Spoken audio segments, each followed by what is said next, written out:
There is so much talk about women's hormonal health, which is great.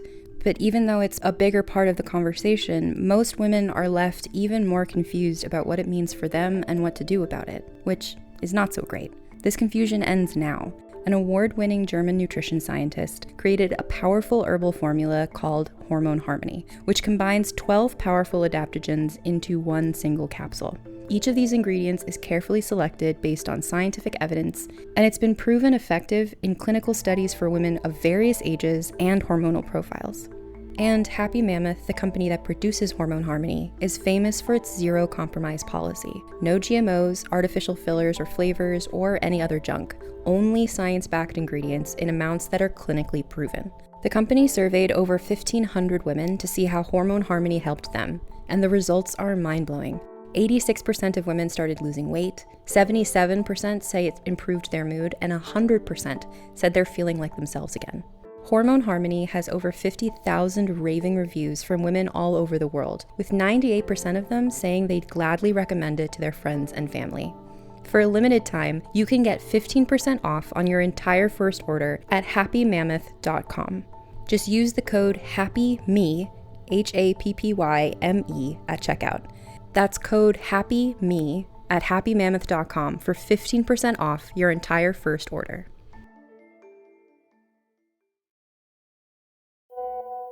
On WhatsApp, no one can see or hear your personal messages. Whether it's a voice call, message, or sending a password. To WhatsApp, it's all just this. So whether you're sharing the streaming password in the family chat or trading those late-night voice messages that could basically become a podcast, your personal messages stay between you, your friends, and your family. No one else. Not even us. WhatsApp. Message privately with everyone. Have you heard of Olivia, the travel company for lesbians and LGBTQ+ women? You know what they say. Life is short and the world is wide. And when you're a lesbian or LGBTQ+ woman, you want to be able to go on vacation, have some fun, and be yourself.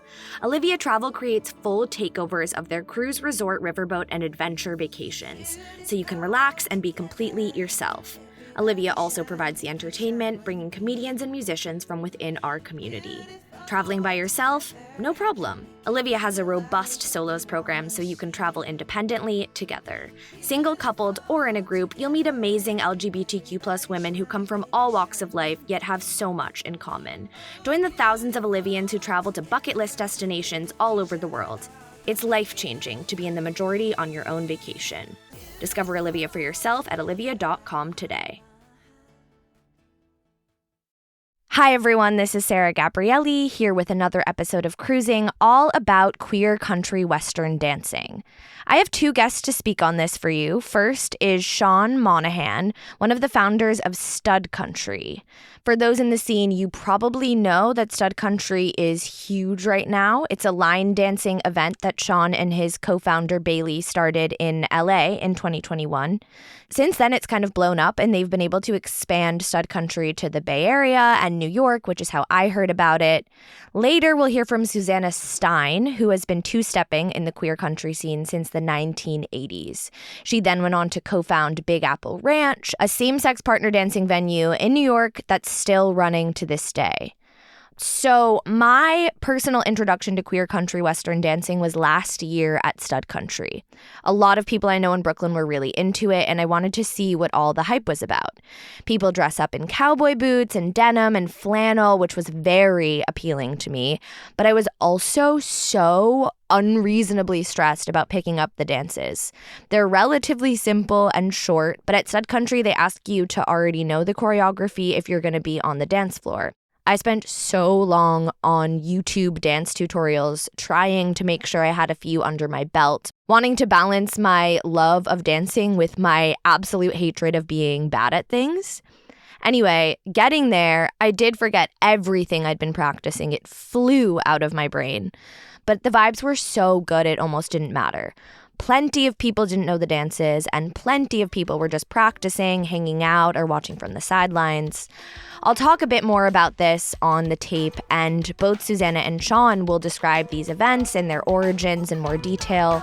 They're going to break down the different types of country western dancing and, of course, get into the rich history of queer cowboy culture and dancing.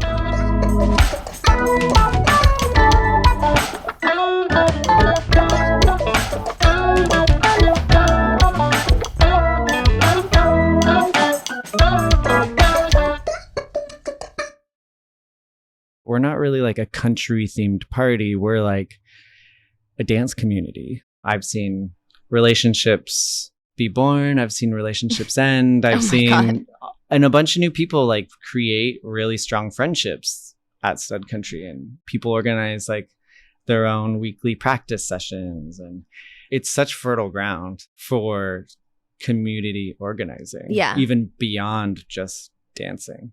When you say that it's queer line dancing, like what do you mean? What's queer about it? And what is line dancing? What is like the difference between line dancing when you say line dancing versus square dancing and two-stepping? Like totally. I definitely think a lot of people are learning about it for the first time, but it's actually existed for 40 years, specifically in the queer community. What's queer about it is it's queer people doing it. So run by queer people, it's like comes from this queer tradition. For a while in LA, people were calling it lesbian cruising night. And that was really cool for me because I know that lesbian bars are like, oh yeah, this is what your podcast is about, right? Like lesbian bars are disappearing all around the country. So to have a space that was like, oh cool, like lesbians are coming to like meet other people here. That's cool.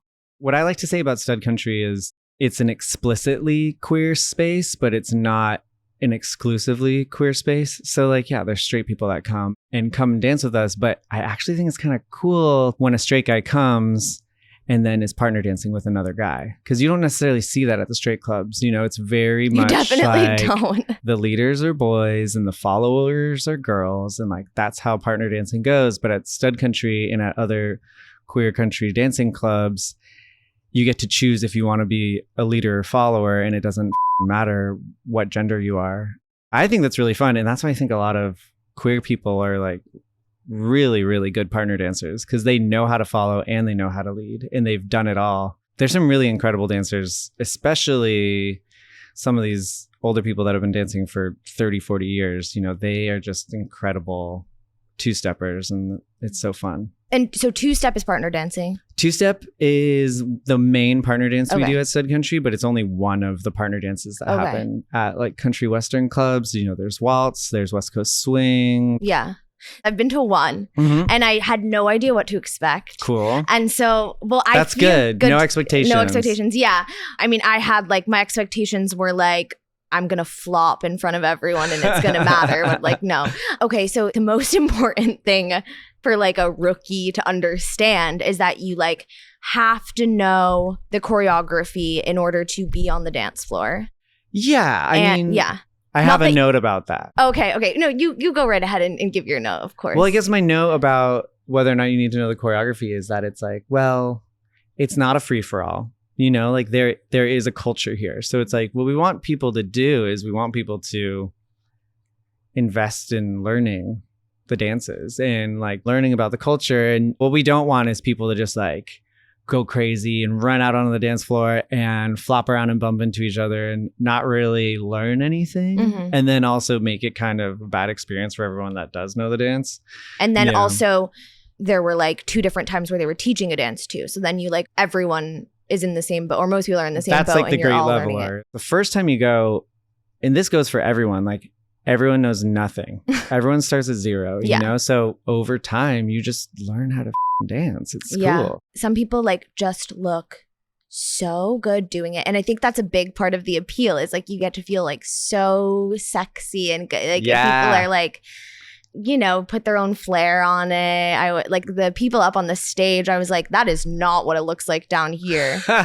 I mean, it's fun to watch. Also, it's like honestly, amazing. I think that is something that happens at Stud Country and happens with line dancing. It's something I experienced in line dancing where it got me in touch with my body, it gave me a space to kind of experiment with things and build awareness of my body and like move in ways I had never moved before. And I think for a lot of people, it's like they may have never felt sexy before. It's obviously self-expression. It's like a very specific form that like, it's cool. I think a lot of people have never had this form of self-expression.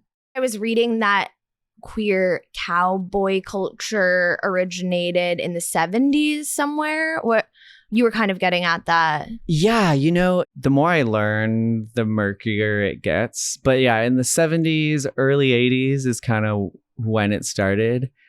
I know the most about its roots in Los Angeles because that's where I learned the ways of the community, and I know the elders in the community there that kind of helped start it there. One of my friends, Anthony, he's a stud country regular. He's been there since the beginning. He comes early and he stays to the end, and he's 82 years old. Oh. He was one of the people that taught me how to two-step. I learned how to two-step from like several gracious leaders. He got into country dance in the late 70s, but he kind of says the beginning of the community and the culture kind of came after, to be completely honest, after Urban Cowboy came out.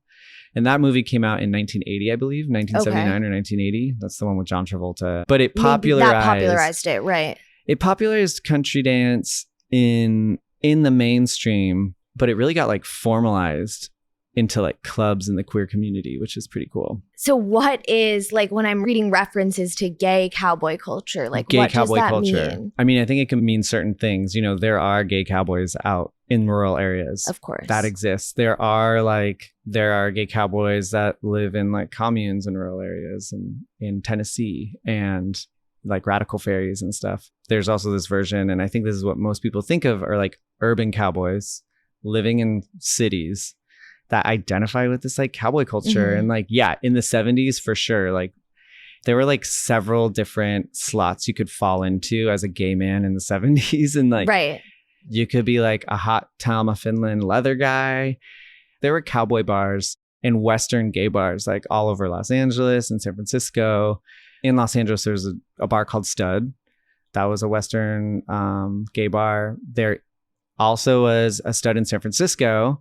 That one opened in the 70s and it was also a Western club, but like it just kind of turned into like a gay bar, like a kind of like an alternative, like queer gay bar when I grew up in San Francisco in the Bay Area. Is there more to the origin of the name Stud Country, or is it kind of inspired? Stud Country it's not based off of the bar Stud. Okay. So, and that was actually something when we started our San Francisco night, I was like, oh no, I hope people don't get confused, because the bar, the Stud in San Francisco, had been closed for several years at that point, coming from that like gay bar thing, like gay guys call each other Stud. They're like, it's like the beefy dude, That I did not know, that gay guys call each other Stud. Literally every day on the apps, it's like, sup Stud. Like, and I think it's funny because I'm like, screenshot, like, I'm like, does this person know me from Stud Country? But also it's just like country culture, like horses. Punk rock, like punk studs, like that's where it came from for us, and that's kind of where we picked the name. I mean, but there's other ways that people use Stud in the queer community, like butch black lesbians have a community where they call each other Stud, right? And so I feel like it's like, what do you want it to be? Like, it can be all these different things. So you started all of this and continue to do all of this with your best friend Bailey of over 20 years, right? Yeah, Bailey and I met. I was 18. Had just started college, and Bailey and I met in college. But we also like were part of the same like punk community in San Francisco. Well, Bailey was really cool and like fashionable and very serious. Okay. I just thought she was cool. I don't know. But you were both already dancers, right? Well, in a way. Sort of in a way. Actually, like at that time, I had just quit dancing. I did Irish dancing in my youth. Like competitive Irish dancing. I kind of fell into it. I never like sought it out. How did you fall into it? I have an Irish Catholic family. And we're very, Irish people tend to be like, we're Irish. We're so cool. We're Irish. Think of blah, blah, blah, right, right. We love being And in the Irish. late 90s, like Riverdance and Lord of the Dance was happening. So in the late 90s, my aunt started Irish dancing, and she was living down in Santa Monica at the time. And she would come up to the Bay Area for our family holidays, and she would kind of show off, well, this is what I've been learning in my Irish dancing classes, and she would kind of show all of us her Irish dancing. Eventually, late 90s, early 2000s, she moved back to the Bay Area and found a school in San Francisco, and then encouraged kind of like my whole family to come do this Irish dancing class with her. But how old were you? Like the first time? I was 12, but my uncles and aunts were going, my older sisters were going, my cousins were going, and eventually they had been going for a while. And then my sister was like, you should come join. And I tried it out, and then I just was like naturally good at it. And they like, after doing it for 3 weeks, they were like, yo, like, we need you over here. And they also like, generally they like need young boys because there's like so many girls. They needed someone my age to join this like group to go to the national championship. So like, I think it was like 3 months into starting Irish dancing, I went to the nationals. And I was just kind of like, I just kept doing it. I loved learning the dance. And this is what I always thought at the time, is I loved learning the dances, and I loved doing the dances, and I loved the rhythm, and I loved just like figuring it out, and I loved moving my body. Eventually it got to this point where I was like, I don't care about competing. And then I just like, I quit when I was a senior in high school. So culturally, like doing Irish step dancing, how gay was that considered at the time? It felt gay at the time. Though there were some straight guys that did it. I mean, I was 100% in the closet. I came out pretty much like when I was 18 and moved out of my parents' house. Okay. I came out right after that. So like when I met Bailey, I was a gay person. Did you and Bailey together then get into line dancing? So I moved to LA. I'd kind of been like re-exploring my history with country music. Like I grew up listening to a lot of country music. That's the other thing about my Irish Catholic family, is that they're also like very into country music. And my Uncle Pat made up a line dance, and it was like our family line dance, and we do it. Stop. We do it at our family parties, you know? Okay. Late at night, we're a little bit drunk. It's like, we're going to do the brown sugar dance, you know? So it's been on your radar for a while. Yeah. And I grew up listening to like early 90s country music. It was just a big part of me. It imprinted super heavily. And then when I moved to LA in 2015, I was like, I know there's dance clubs here. I'm going to start line dancing. Country music is a part, and ranch culture is like a part of LA's history. It's a part of the culture. I don't think a lot of people realize that. They're like, no, LA is like beaches and surfing and like super West Coast, but it's not in the South, but it's like, it's part of the culture. But at the time, the only line dancing places I could find, the only country dancing places I could find were kind of on the outskirts of the city, until my friend told me about, shout out Jenny. She told me about Oil Can Harry's, and that's like just inside the valley, like super close, centrally located in the city. And she was like, it's a gay bar and they do line dancing. And I was like, what the fuck? Like, I gotta go. Was that your first time hearing about gay line dancing? Pretty much, yeah. I didn't even think that it existed before. Right. So I was merging really, the two worlds. No, it blew my mind. I was like, I gotta go there. Yeah. But I was still pretty nervous about it. And we went and we learned to line dance, and we both two-stepped. That was 2017.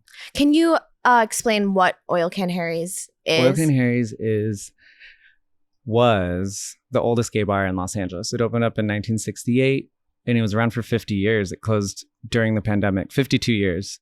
It ended up becoming the home of the gay country community in Los Angeles. They had bounced around a few different places. There's a bar called Floyd's in Long Beach. There was early on in the early 80s, there's a country gay bar in West Hollywood. And there was different places where this community was bouncing around, and eventually ended up at Oil Can Harry's. So from the 80s on into the 90s, it really took on this country dance identity.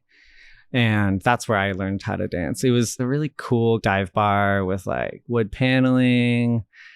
It was like my favorite place because I love a dive bar. And then would you go with Bailey? I'm like, I can't stop bringing Bailey up. Yeah, no, sorry. I totally just painting the whole forgot. picture. That's where we got. So I started going to Oil Can Harry's. Yeah. I was obsessed. I started going once a week, and I was just like, but it was just me, and I would try and bring people in, you know, like different friends would start coming with me, but no one really got into the dance. Bailey was living up in Portland at the time, and she would come visit. And because I knew Bailey was a dancer in her youth, I was like, come do this with me. And she was like, hell yeah. So she would come to Oil Can Harry's with me. She was really into it. Flash forward, she moves to LA and we're both in like the throes of breakups, and we just like dive even harder into dancing, and it's a beautiful place to like really go through a breakup, I think, because it's just like such a supportive community and dancing is so cathartic. So we just like went head first into it. Bailey completely changed her style and was dressing hella Western, and people were just like, what the is going on with Bailey? Outside of the events even. Yeah, just like, people were like, Bailey's so different. And we did that for 3 years until it closed. How often were you going then, like at the height? So they did country dancing on Tuesdays and Fridays. Yeah.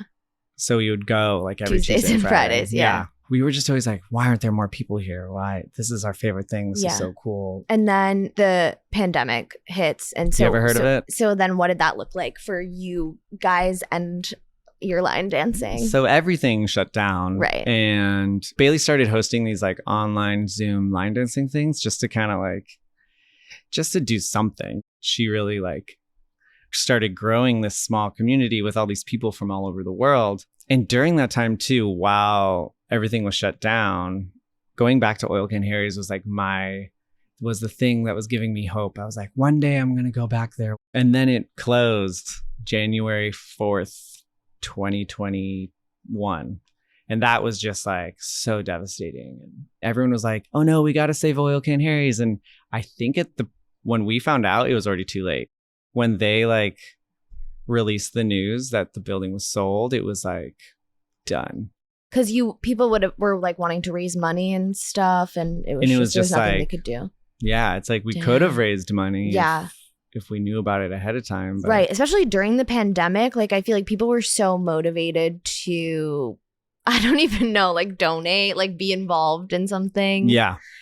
Damn. There are some other gay bars that had some tough times during the pandemic, like were threatened to close, and people came together and kept them afloat. So it's super sad that Oil Can Harry's closed. I know. Especially because it's just like this historic place. But yeah, the people that bought it they suck. Really? Well, they just like gut renovated it and kind of killed the vibe. I mean, how can you do that? Like, you're literally buying this historic space and just ending it. They don't care about gay people. They obviously don't care. They don't care about gay people, you know? Okay, so then that's why we started Stud Country. Right. So we were just like devastated, needed a place to dance. And Bailey was doing these Zoom classes. We wanted a reason to get together and dance. So we started, during the pandemic, we were doing outdoor parties and like parking lots and oh wow. Where you would do line dancing, like yeah. And so it would just be a random parking lot, or how did you? We picked a pretty good random parking lot. What do you mean? We did this one party so another pandemic casualty was Fry's Electronics. On the West Coast, Fry's Electronics was like this. They always had really crazy showy buildings. And there was this Fry's Electronics in Burbank, right by the 5 freeway. And this one was like alien themed, and it looked like a giant flying saucer like crashed into the building. Cool. And that was like the front of their building. So we threw a party there where we used bolt cutters, and we like opened up the fence and like drove a car in, and we were just like playing music out of our car, and then we like brought a bunch of beer, and we just like taught some line dances and like hung out. And we just had to make it happen. And it was so fun. It was so cool. The cops was that the first thing that you did?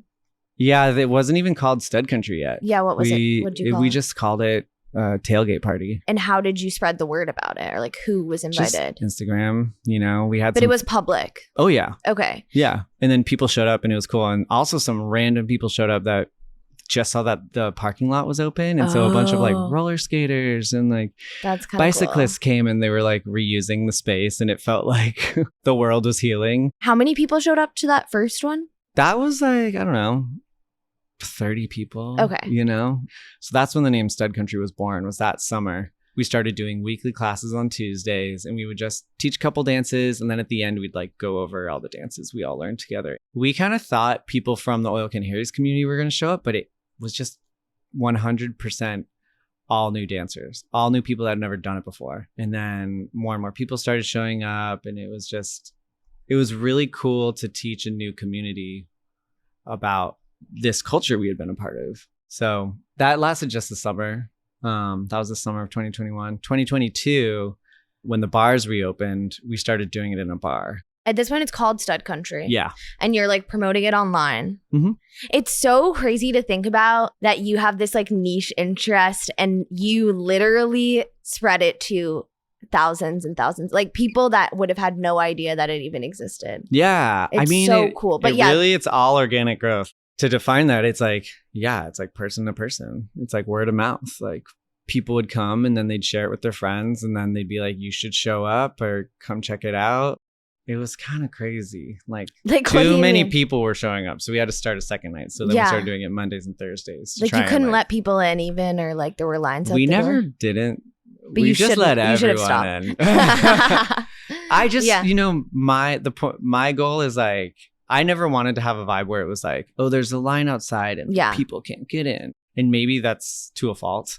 I never wanted to turn anyone away. No, that's cool. And then was the next major shift bringing it other places? Then we went to San Francisco. So Bailey moved to San Francisco. And you guys were both like teaching and DJing. organizing. Oh yeah, we were doing everything at the beginning, like teaching, DJing, organizing the party. It was just the two of us for a really long time. The first person we hired was a door person. And that was the only person we hired for like probably a couple of years. Maybe I waited a little bit too long. To have a door person, yeah. We both had full-time jobs. Yeah, what were you doing? I was working for this weed company. I just got to this point where I was like, I can't do both of these things anymore. I can't stay at this full-time job and do Stud Country or else I'm going to fail at both. So I just had to pick one, and I don't even like weed. So you don't like weed? The choice was easy. Yeah, I mean, yeah. If not for me, Stud Country has the money and it's literally like that's the dream to be able to just do that. Well, that was like, so like without telling anyone, we had just gotten an email from Lincoln Center being like, hey, do you want to do Stud Country at Lincoln Center? This was like happening as I was like considering quitting my job. And I was like, wait, that's going to be in June. The same week, the Today Show emailed us and was like, do you want to be on TV? This is happening in 3 months. I was like, I can't stay at this job anymore. You're so chill about the success of this, but it's like insane. Our goal wasn't to like take over the world. Yeah. Our goal is to keep dancing. You're on your way. But it's just it's so fun to think about you first discovering Oil Can Harry's and being like, this is awesome. I need to like get my friends to come. Like, why aren't more people doing this? You're like dragging people up this mountain. And now it's like, I don't know, it just must be so validating that like, yeah, tens of thousands of people are cool. Like, this is awesome. I think Bailey and I, while we were going there, we saw and we experienced so much and saw the potential. But there was a few things that we also were like, oh, maybe this is why it's difficult for people to start. It just got so complex that like, imagine being a new person and you walk into a line dancing club and it's part A, part B, part C, 3 restarts and a tag and like all these things that like you can't compute. So we always wanted to make it accessible for people. And we also want the people that are experts at line dancing to learn how to enjoy the easy dances. More people can be on the dance floor for the easy dances. And that's when you get that feeling of moving in unison. And that's the like magic of community dance, is when you can all dance together. And that's what it's all about. It's not a competition. It's about being together. And that's part of why it's so successful is how accessible it is. Only a certain number of people that can pick up really complicated dances or like can feel comfortable in that kind of environment. Yeah. But like anyone can feel comfortable, at least in what I was seeing at Brooklyn Bowl. Yeah. And like we want young people to come that have never done it before. We want elders from the community to come and see dances that they recognize. So we do these older dances and these newer dances because we want to exist in this space that spans decades. We want to like live this history. It's something I say a lot. I'm like, tonight we're dancing gay history. And what that means is we're doing an old dance and we're keeping it alive because these dances disappear if we don't do them. Yeah, it was so interesting to me to like be looking at some of the dance instruction videos and they're like from 15 years ago. People are of course doing, I mean, and it goes back even farther than that.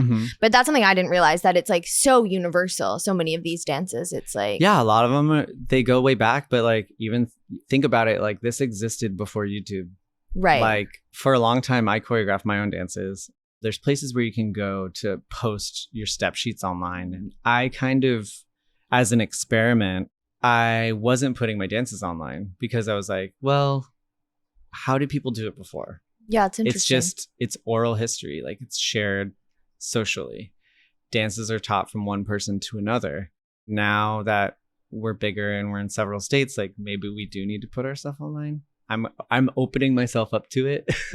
But it's so for a long interesting time, to not. Yeah. It's like, let's see where that goes. It's kind of cool. It's just so cool that all those dances survived and kind of traveled the country before YouTube. Yeah. I mean, before, so in the 90s and the 80s, like, you know, there's like old step sheets, old books, like that's how the organizing happened. And I'm so grateful for all that organizing that was done in the 80s and 90s and 2000s, because that is the foundation that we're doing Stud Country on, you know? Yeah.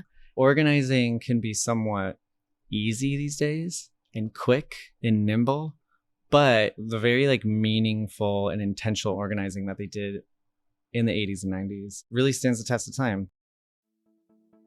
Have you heard of Olivia, the travel company for lesbians and LGBTQ+ women?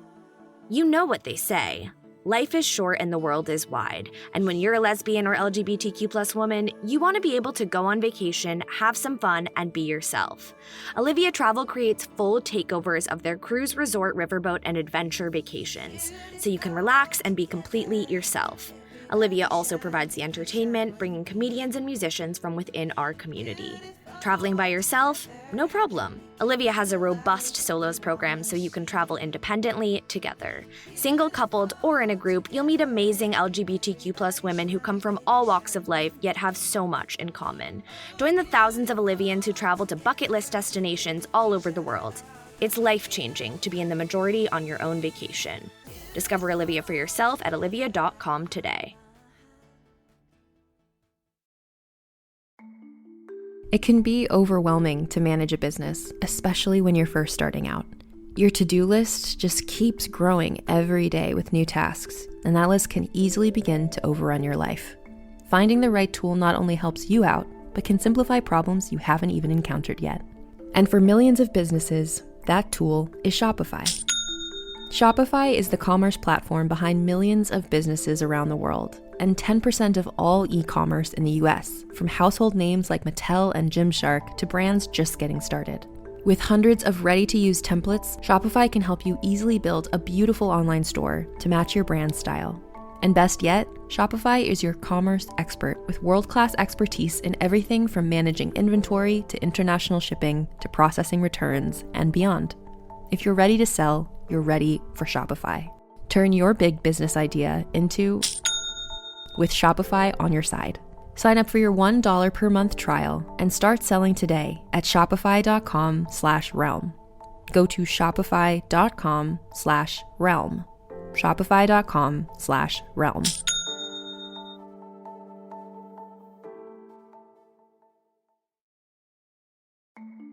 When it comes to makeup, I'm a less is more kind of person.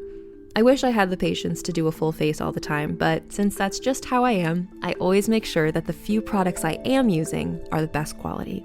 And my go-to place to find those holy grails is Thrive Cosmetics. Thrive Cosmetics makes certified 100% vegan and cruelty-free products that you can depend on for everything from simple daily wear to show-stopping self-expression. And it's all made with clean, skin-loving ingredients, high-performance and trademarked formulas, and uncompromising standards. And it's beauty that gives back. For every product purchased, Thrive Cosmetics makes a donation towards 8 major causes, including those impacted by cancer, homelessness, and social justice organizations. It feels good knowing that I can support a company dedicated to giving back to causes that matter to me. And it doesn't hurt that I'm a huge fan of their Liquid Lash Extensions mascara. It comes in 5 shades that last all day without clumping, smudging, or flaking. I really love that it looks like lash extensions, but you don't have to deal with the damaging glue or salon prices. Plus, at the end of the day, it slides right off with warm water and a washcloth. No soap required. So there's no wonder why it has over 40,000 5-star reviews, including mine. Try your new trusty favorites with an exclusive set for our listeners. New customers can get the Liquid Lash Extensions mascara and a mini-sized Brilliant Eye Brightener at a special set price with free shipping, available at thrivecosmetics.com/thrive.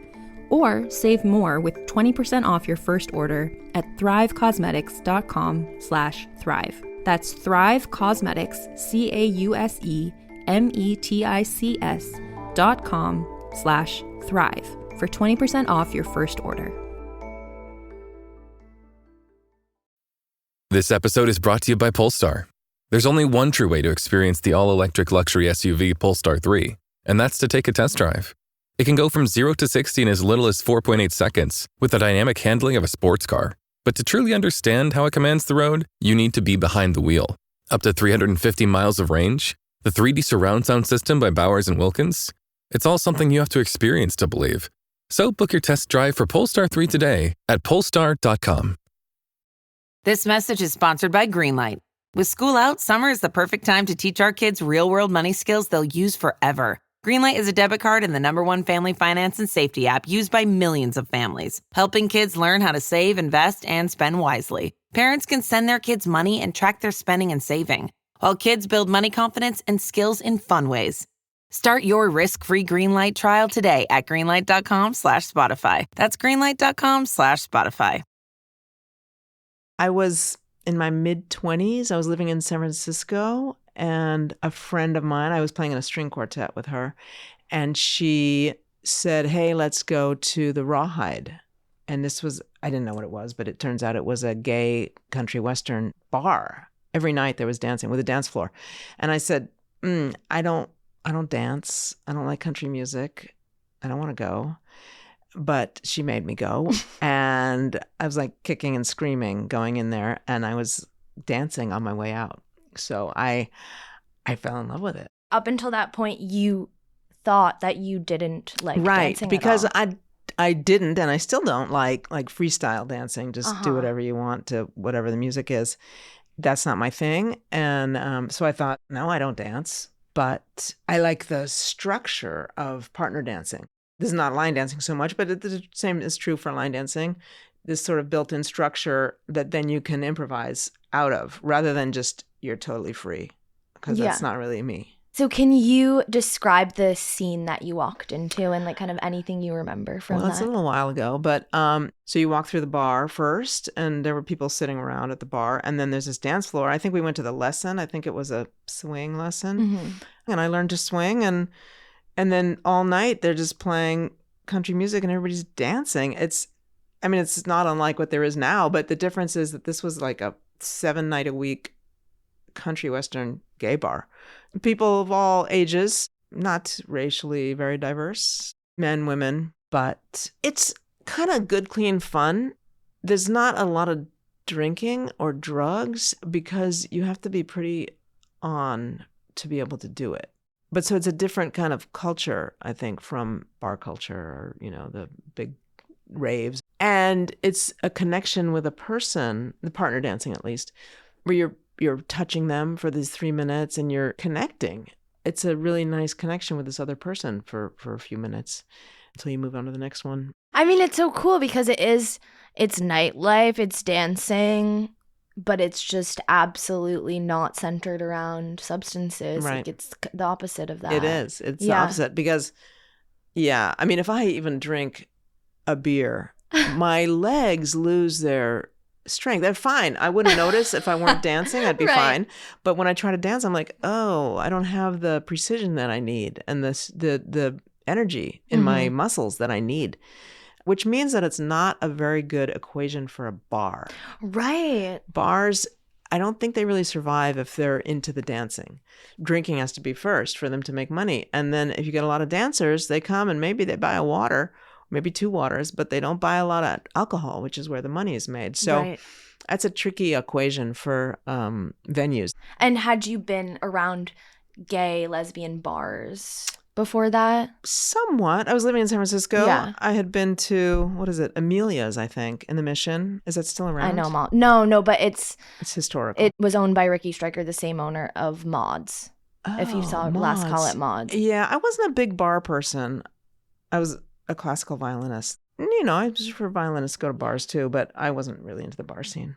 The technical part of like learning a dance, is that something you had already done and knew that you could do? No, Okay. I think maybe my mother had taught me to waltz, like in the kitchen. But that's easy. That's really sweet. That's easy. Also. It's sweet and it's really easy. 1, 2, 3, 4, 5, 6. But I had never learned any other. No, I had no dance background. Oh my gosh. At all. Wait, so you're like you're the perfect sort of example. Like Anybody can do it. Anyone can do it. Yeah. I mean, you are living proof. Yeah. That's really cool. So then did you start going all the time? What happened then? I did. She became my girlfriend for a while, and we would go. And then I had another girlfriend, a different after that one, and we would go. I'd sort of taught her how to dance, or she learned there, and she would only dance with me. So we only danced together, which is a thing. Some people are that way. And so we had developed sort of a style together, but I didn't dance with other people, which in my opinion now is really part of the fun of it, is dancing with all these people. I'm sorry that I didn't dance with other people at that time, I guess. How long was it that you were like just sort of working on it with this one other partner? We were together like 3 years. Oh, wow. So, and I rarely danced with anybody else. I think she didn't really like it when I did. Huh. A huge part of it is that you're kind of dancing with all people that all dance differently, and like you're making community that way. Yeah. I mean, when I teach, as long as it's not too huge a group, I always have them rotate partners so that after, a little while, once you've sort of got the move, I have people rotate. And I say it's so important to be able to dance with different people. You learn a lot from dancing with different people. It's so fun. It's social. It's like, a short little relationship with this person. And I think that's part of the fun of it, dancing with different people. Is there like an etiquette, I guess, of like asking someone if they want to dance? Not that I know of. Okay. I'm talking about partner dancing here, not line dancing. With partner dancing, there's not really rules, I would say. You ask somebody to dance, and then you have to figure out who's going to lead and who's going to follow. We don't have those traditional roles. I also do tango, and there is a huge etiquette set of rules about it. Like, you look at somebody from across the room, and you like raise your eyebrow or something. It's called a cabeceo. Oh my gosh. And then it gives you the chance to ignore them without saying no. I mean, I would say that is one point of etiquette, is that really you don't say no. If somebody asks you to dance, you dance with them.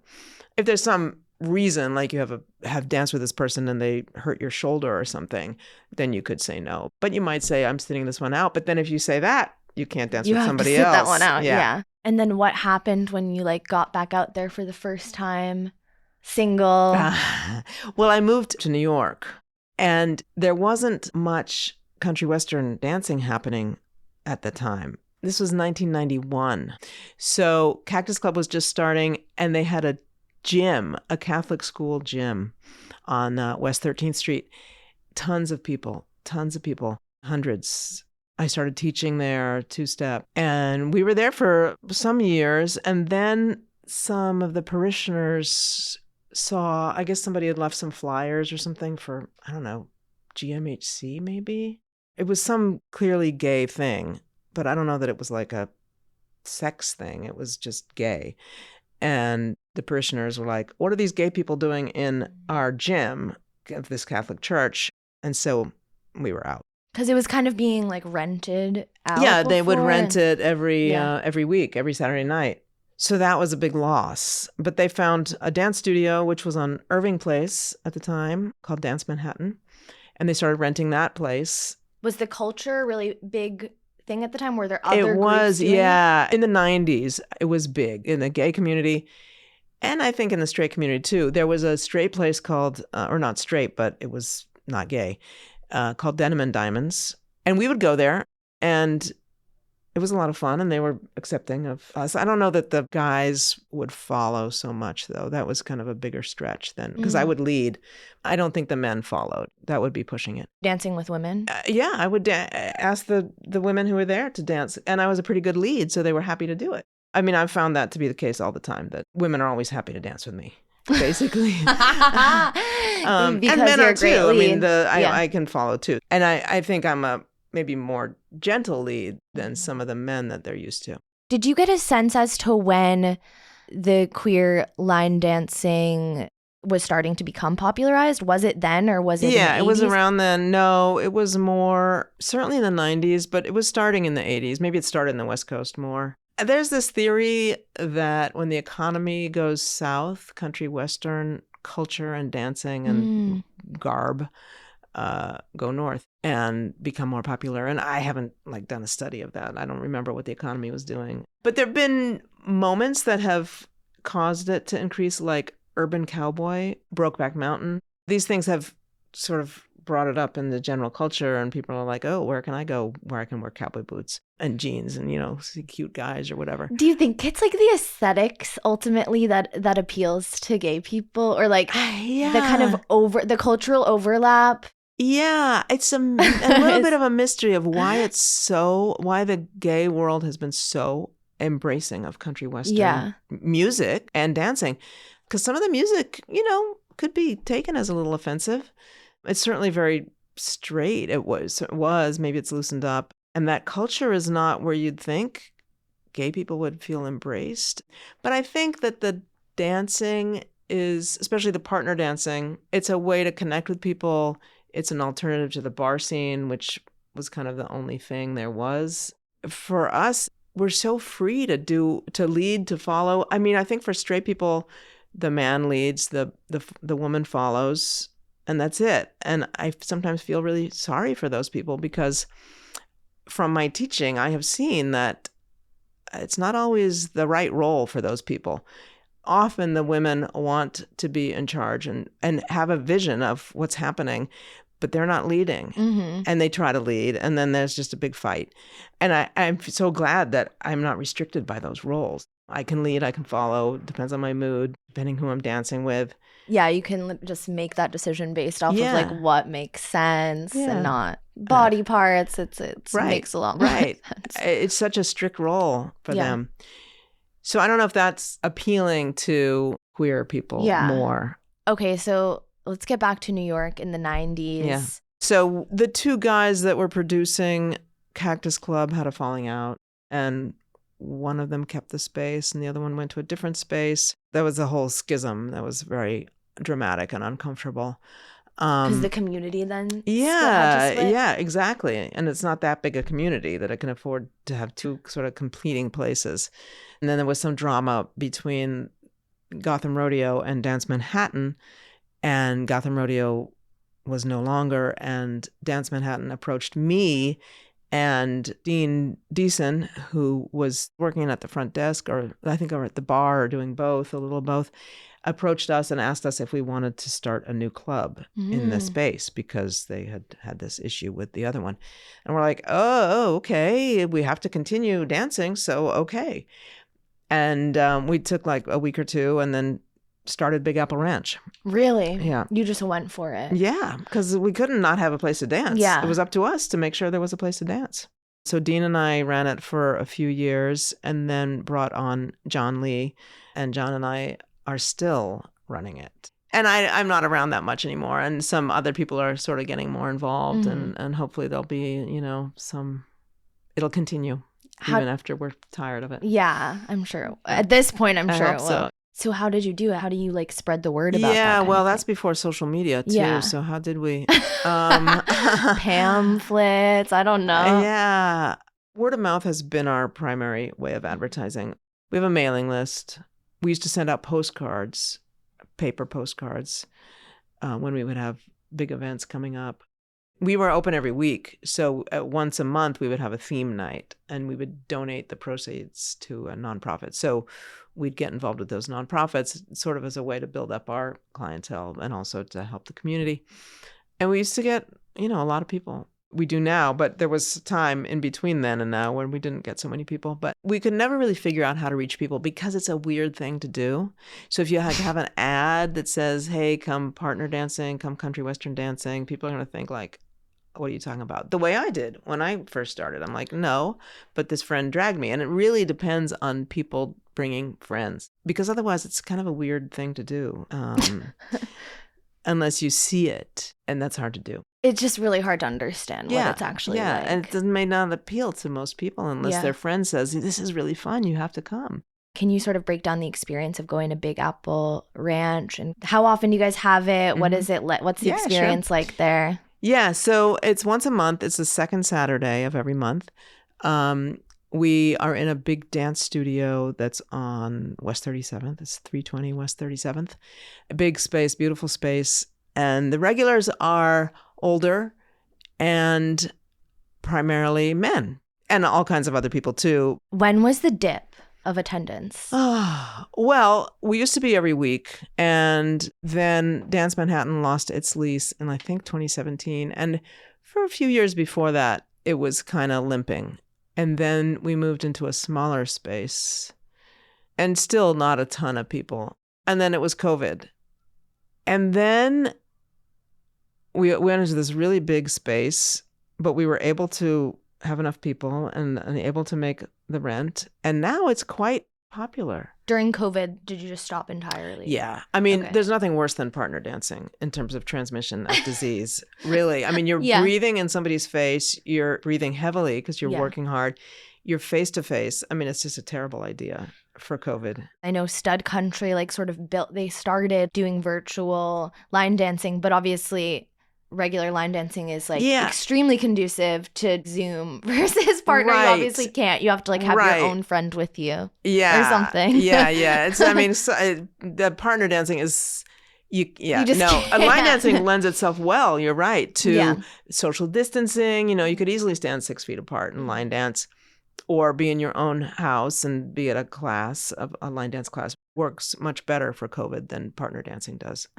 Yeah. The space that we're in now, we are filling it. It's quite popular. So it goes in waves. I mean, we've seen it all and we've stuck it out. And, we see it really as a community service, John and I. We just want there to be a place for people to dance. And so we've been able to sort of save up for the rainy days and support it through those rainy days. And now we're still here. It's necessary. It's got to be there for people to be able to go to and dance at. When did you first hear about Stud Country and kind of these youngsters trying to get into it? They reached out to me. Bailey at Stud Country reached out to me. It was kind of an invitation to go to an event, I think, maybe one of their first New York events. And she was hoping that some good dancers could come and sort of show how two-stepping can be. And we emailed back and forth a bunch without ever meeting. And then I was at the San Francisco Stampede, which was this amazing weekend of dancing. And I asked this woman to dance, and we're dancing, and she's a lovely dancer. And I say, "What's your name?" And she says, "Bailey." And I'm like, "Okay." I say my name and where are you from? New York. She says, "Oh, you're Susanna from Big Apple Ranch." And I'm like, Susanna. "Oh, you're Bailey from Stud Country." Yeah. That's awesome. Yeah, so that was funny. Wait, was this all realized while you're dancing? Yeah, I think it was cool. While we were on the dance floor, maybe after we stopped. And then I've gone to several of their dances at Brooklyn Bowl, and obviously they have a chokehold on this culture right now. Just from the internet and from social media, everyone has heard of Stud Country and therefore queer line dancing. So does that then trickle down to are you seeing people coming from Stud Country to Big Apple Ranch? Or I think so. It's gotten you guys more attention. It's hard to know, but it's a correlation certainly with their amazing outreach. I don't know how they have gotten all those people. I mean, I don't know. It's a mystery to me. I wonder if it's always been this kind of addictive thing that people are just so ripe for the taking of becoming obsessed with it. Maybe, and they were the first to use social media. I think they make it sexy, which line dancing hasn't really been. They make it so sexy. We were also talking about this. Yeah, I think that's something different. And I mean, it's been building for a while. I don't know that it's only Stud Country, but it has been building for a year or two. And that's what I've credited it with. But Stud Country, I do give them credit too for building up this population. And we do get some trickle over from that. It's cool. I mean, I appreciate how well they've spread the word. Yeah. We are really a two-step, more partner dancing club, right. And they're really a line dancing club with some partner dancing. So we're kind of the opposites. Would you say that you're Like, did that become your community once leaving college? For sure. Can you talk about that a little more? Yeah. Like, who have you met that's like a lot close of to you? girlfriends. Yeah. A lot of girlfriends from this. Do you have like an epic, like meeting someone at a line dance? Not at a line dance, I'm sorry. At a partner dance? Well, you call it country western. Country western is the umbrella. Yeah, that's the umbrella. Epic. No, I mean, for me, an epic meeting of someone would be an amazing dance partner. And I do meet those people, and like we have a connection. In my earlier days, I would interpret that connection as more than dancing. Mm-hmm. And I would have this huge crush on them from this dance experience. Like if we really connected with the partner dancing, I would be like, oh, let's go on a date. And I did that a number of times. And sometimes it worked and sometimes it didn't. But I sort of grew out of that and realized that I have dance crushes, which is a whole different thing than a crush. And even now, there's people I just have, dance crush on. I love dancing with these people. So that's what I would call an epic meeting on a dance floor, is like just an amazing dance connection. But many, many relationships have formed at Big Apple Ranch. I mean, it's a great way to meet people. Did it become your friend group as well, or sort of the way that kind of thing does? I met my wife on the dance floor, actually. Oh my gosh. Yeah. So one relationship I was in, I had met this woman on the dance floor, and we had a great dance connection, and then we got involved. We brought it off the dance floor. Yeah. I just I can understand that so much. Like, of course you would think that there was something between you. Of course, because you have this great chemistry. Yeah. So we were together for a while. Then she brought Melody to Big Apple Ranch. Melody and her girlfriend at the time. So yeah, we had known each other for 6 years before we got together. And it then started. The Had rest you is danced history. together? We danced. Before? Yeah, we danced. Did you when she have first a came. dance connection? No, I don't think so. No. And Should she I was strike off the that limits. from the record? I think she would agree. We have a good time dancing together now, of course. But we had kids, and then we got married, and life changed a lot. Like, it just moved away from the center of my world really changed. Right. Which would you say that it was country western dancing for a while? Yeah, I'd say so. It was a big part of my life.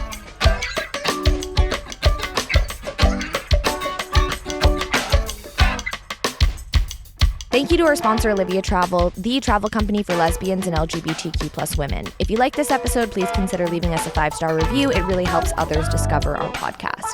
Cruising is produced by a small but mighty team of 3 queer women, Rachel Karp, Jen McGinnity, and me, your host and editor, Sarah Gabrielli. Our theme song is by Joey Freeman. You can find us on social media at CruisingPod and on the web at www.cruisingpod.com. Support us at buymeacoffee.com/cruisingpod.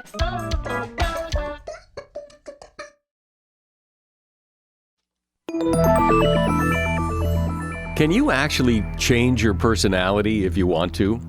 How does peer pressure work, and why is it so powerful? Should you ever really trust your gut when you make a big decision? These are just a few of the topics we've recently covered on my podcast, Something You Should Know. I'm the host, Mike Carruthers, and each episode of Something You Should Know covers multiple topics that are likely relevant to you. You'll discover things you can use in your life today, right now, like how to have a great conversation, how to be more courageous, the anatomy of the perfect apology, and much, much more.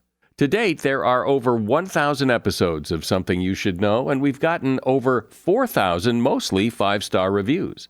I invite you to check out Something You Should Know. Look for the bright yellow light bulb on the blue background. Something You Should Know, wherever you listen to podcasts. From the podcast that brought you to each of the last lesbian bars in the country and back in time through the sapphic history that shaped them, comes a brand new season of Cruising Beyond the Bars. This is your host, Sarah Gabrielli, and I've spent the past year interviewing history-making lesbians and queer folks about all kinds of queer spaces, from bookstores to farms to line dancing and much more. For 11 years, every night women slept illegally on the common. We would move down to the West Indies to form a lesbian nation. Meg Kristen coined the phrase women's music, but she would have liked to say it was lesbian music. And that's kind of the origins of the Comedy River Collective. You can listen to Cruising on Apple Podcasts, Spotify, or wherever you get your podcasts. New episodes air every other Tuesday starting February 4th.